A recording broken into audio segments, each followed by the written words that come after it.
도시건설위원회 박원희 의원입니다. 존경하는 하재성 의장님과 동료 의원 여러분, 한범덕 시장님과 관계 공무원 여러분들의 도구에 감사드립니다. 최근 지역 언론에서 청주 테크노폴리스 유적 보전 방안에 대한 보도가 연일 이어지면서 본 의원은 충북대 양시은 교수의 소논문을 살펴보았습니다. 청주 테크노폴리스 산업단지 1차 부지에 대한 문화재 발굴 조사는 2014년 시발굴 조사가 시작되어 총 부지 면적 152만 7,575제곱미터 중 23만 9,268제곱미터에 대해 청주에 연구를 두고 있는 6개의 조사기관이 모두 참여하여 2016년에 완료되었습니다. 최근 청주에서 행해진 가장 큰 규모의 매장문화재 조사로 원삼국 시대에서 백제 초기에 해당하는 대규모 야철 생산시설, 1000여 개가 넘는 무덤, 500여 개의 집터 등이 발견됨으로써 국가 형성기 청주의 고대문화, 청주의 역사를 밝힐 수 있는 중요한 단서를 제공하였다는 평가를 하고 있습니다. 하지만 안타깝게도 문화재위원회 회의를 거쳐 유적공원에 300여 평의 전시관을 만들어 유구 일부를 이전 전시하는 것으로 결정되었으며 청주의 기원을 밝힐 수 있었던 문화유적 위에는 대규모 아파트가 건설되었습니다. 양시은 교수는 논문에서 사업 시행과 관련한 지자체의 중립 의무에 문제점이 많았다고 지적하고 있습니다. 청주 TP 사업은 2008년 3월 청주시와 신영이 컨소시엄을 맺으면서 시작되었으며 신영이 30%, 청주시 20%, 한국산업은행, 대우건설 등이 지분 참여를 했으며 2008년 6월 청주 TP 자산관리를 설립했습니다. 청주 TP는 대주단의 페이퍼 컴퍼니로 주로 청주시장이 지명하는 도시국장이 당연직 대표이사가 되어 왔으며 청주 TP 자산관리의 대표이사는 청주 TP의 대표이사 출신들이 맡고 있습니다. 또한 주요 임원인 감사와 이사, 사업부장 등이 청주시 퇴직 공무원 출신입니다.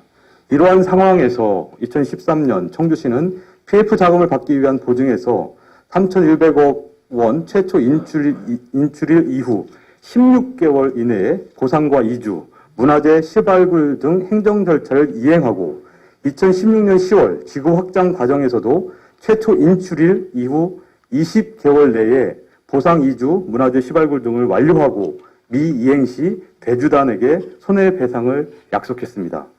이와 같은 청주시의 무리한 이행 약속은 보상 과정, 이주 과정, 문화재 시발굴 과정에서 지자체의 공정한 역할을 수행할 수 없음을 여실히 보여주고 있으며 특히 인허가권자인 지자체가 문화재의 보호나 보존보다는 지역경제 활성화의 측면을 강조하면서 여러 가지 문제가 발생하였다는 것입니다. 이런 문제는 비단 문화재 조사뿐만이 아니라 환경영향평가 보고서를 분석한 결과 평가협의회 위원은 청주시 도시개발과장을 위원장으로 10명으로 구성되어 있습니다. 위원장은 직속 상관이 대표이사이며 전직 상관이 사업을 실행하는 청주 TP 자산관리의 대표이사인 조건에서 환경영향평가가 제대로 심의가 이루어질 수 있었는지 의문입니다. 이런 상황은 결국 환경영향평가서의 부실로 이어져 동식물상 조사에서 멸종위기 야생생물 2급인 금개구리와 맹꽁이가 조사되지 않았다고 보고되었습니다.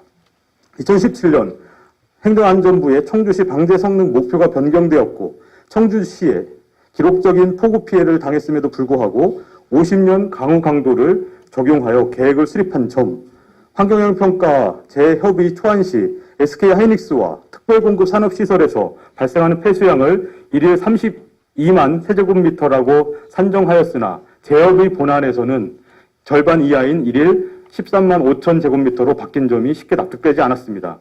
이에 본 의원은 투명한 청주 TP 운영을 위해 다음과 같이 요구합니다. 첫째, 청주의 역사 기원을 밝혀줄 청주 TP 산업단지의 매장문화재 보존대책 수립을 위한 민관학 거버넌스를 구성하여 전 시민적으로 광범위한 논의의 장을 마련할 것을 촉구합니다. 둘째, 청주시는 청주 TP 산업단지의 환경영향평가가 제대로 시행되고 있는지에 대한 철저한 검증을 촉구합니다. 셋째, 민관 합동개발 방식이라는 미명하에 청주 TP 자산관리에 대한 퇴직 공무원들의 취업과 청주시 인허가 과정에서 불합리한 요구 등이 있었는지 철저한 감사를 촉구합니다.